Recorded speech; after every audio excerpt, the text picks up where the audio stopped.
Okay, so as you all know by now, the UFC went from private to public over the weekend.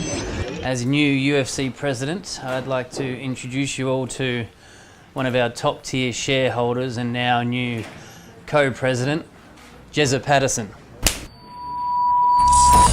In an IPO first, the UFC's investment bank has implemented an incentive that will allow our top tier shareholders like Jezza here, you know it, some control over the company.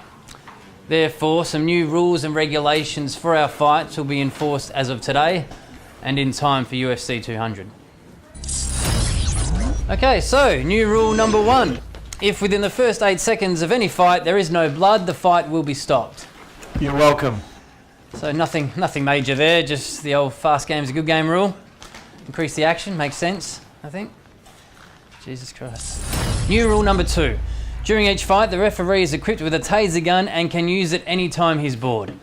Again, the focus there is on increased action, I think you'll agree. Yeah, you smack on car. Okay, rule number 3. The night before every fight, each fighter must spend the night with the opponent's wife, and then at the beginning of the fight, they sniff each other's fingers. I mean, just the organisation of that alone is... When any fight goes to the ground, an anaconda is thrown into the octagon. Jesus Christ. Don't let it go to ground. Simple stuff. Not that simple, actually. All female fighters must wear a top. Of course. No, keep reading. Except for Misha Tate, who is never allowed to wear anything. That is so sexist, and we will not be implementing that. Not a whole life, you idiot.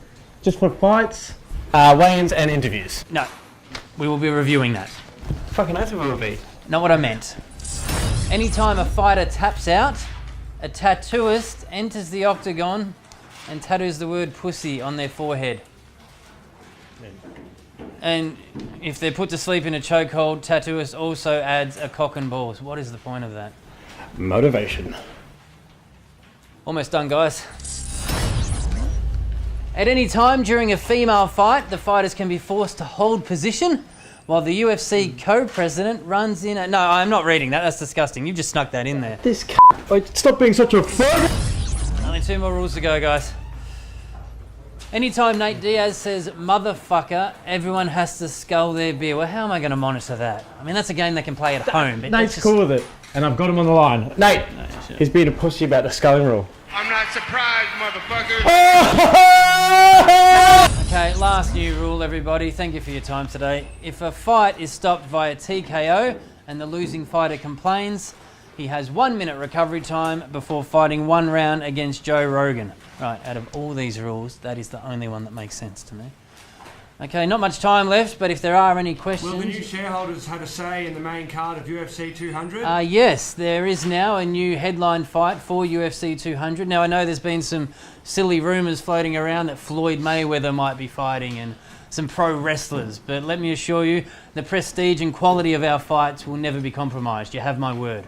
So can you reveal who is headlining? Yes, the new headline fight for UFC 200 will be Conor McGregor versus Deadpool. Boom.